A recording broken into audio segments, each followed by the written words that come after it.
आइए इस भाग में सुनते हैं हनुमान जी सीता जी से कैसे मिलते हैं और रावण सीता जी को कैसे डराता है।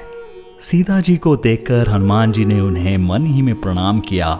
उन्हें बैठे ही बैठे रात्रि के चारों पहर बीत जाते हैं।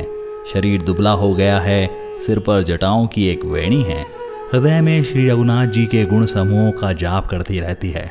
श्री जानकी जी नेत्रों को अपने चरणों में लगाए हुए हैं, अर्थात नीचे की ओर देख रही है और मन श्री राम जी के चरण कमलों में लीन है। जानकी जी को दीन अर्थात दुखी देखकर पवनसुत हनुमान जी बहुत ही दुखी हुए। हनुमान जी वृक्ष के पत्तों में छिपे रहे और विचार करने लगे कि हे भाई, क्या करूं, अर्थात इनका दुख कैसे दूर करूं। उसी समय बहुत सी स्त्रियों के साथ लिए सज धज कर रावण वहां आया।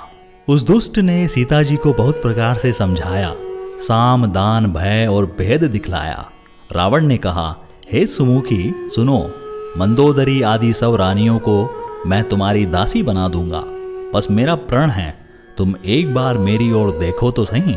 अपने परम स्नेही कौशलाधीश श्री रामचंद्र जी का स्मरण करके जानकी जी तिनके की आड़ अर्थात पर्दा करके कहने लगी, हे दशमुख सुन, जुगनू के प्रकाश से कभी कमलिनी खिल सकती है।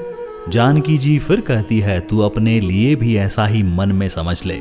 रे दुष्ट, तुझे श्री रघुवीर के बाण की खबर नहीं है। रे पापी, तू मुझे सुने में हर लाया है। रे अधम निर्लज्ज, तुझे लज्जा नहीं आती। अपने को जुगनू के समान और श्री रामचंद्र जी को सूर्य का समान सुनकर और सीता जी के कठोर वचनों को सुनकर रावण तलवार निकालकर बड़े गुस्से में आकर बोला, सीता, तूने मेरा अपमान किया है। मैं तेरा सिर एक कठोर कृपाण से काट डालूंगा। नहीं तो अब भी जल्दी से मेरी बात मान ले हे सुमुखी, नहीं तो जीवन से हाथ धोना पड़ेगा। सीता जी ने कहा, हे दशग्रीव, प्रभु की भुजा श्याम कमल की माला के समान सुंदर और हाथी की सूंड के समान पुष्ट तथा विशाल है। या तो वह भुजा ही मेरे कंठ में पड़ेगी या तेरी भयानक तलवार ही। रे शठ सुन, यही मेरा सच्चा प्रण है। सीता जी कहती है, हे चंद्रहास, श्री रघुनाथ जी के विरह की अग्नि से उत्पन्न मेरी बड़ी भारी जलन को तू हर ले। हे तलवार, तू शीतल, तीव्र और श्रेष्ठ धारा बहाती है, अर्थात तेरी धारा ठंडी और तेज है। तू मेरे दुख के बोझ को हर ले। सीता जी के वचन सुनते ही वह मारने दौड़ा। तब मैं दानव की पुत्री मंदोदरी ने नीति कहकर उसे समझाया। तब रावण ने सब राक्षसियों को बुलाकर कहा कि जाकर सीता को बहुत प्रकार से भय दिखलाओ। यदि महीने भर में यह कहा न माने तो मैं इसे तलवार निकालकर मार डालूंगा। यूं कहकर रावण घर चला गया, जहां राक्षसियों के समूह बहुत से बुरे रूप धारण कर सीता जी को भय दिखलाने लगे। उनमें एक त्रिजटा नाम की राक्षसी थी। उसकी श्री रामचंद्र जी के चरणों में प्रीति थी और वह विवेक अर्थात ज्ञान में निपुण थी। उसने सबों को बुलाकर अपना स्वप्न सुनाया और कहा, सीता जी की सेवा करके अपना कल्याण कर लो।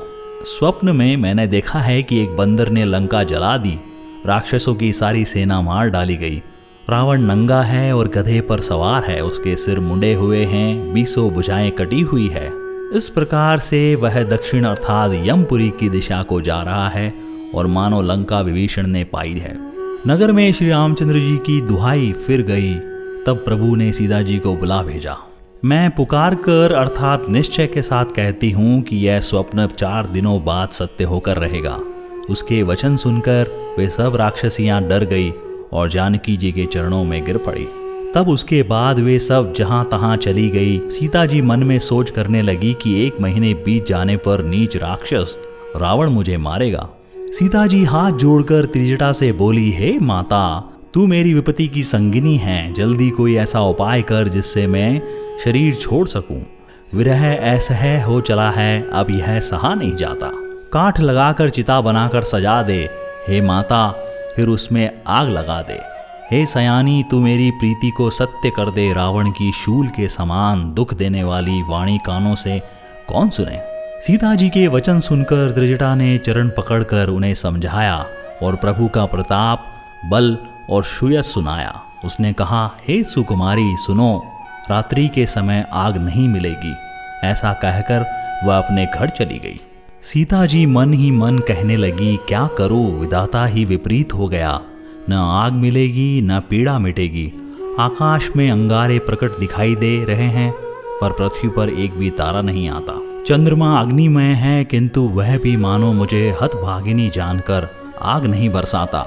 हे अशोक वृक्ष, मेरी विनती सुनो, मेरा शोक हर ले और अपना नाम सत्य कर। तेरे नए नए कोमल पत्ते अग्नि के समान हैं, अग्नि दे, विरह रोग का अंत मत कर। अर्थात विरह रोग को बढ़ाकर सीमा तक न पहुंचा। सीता जी को विरह से परम व्याकुल देखकर वह क्षण हनुमान जी को कल्प के समान बीता।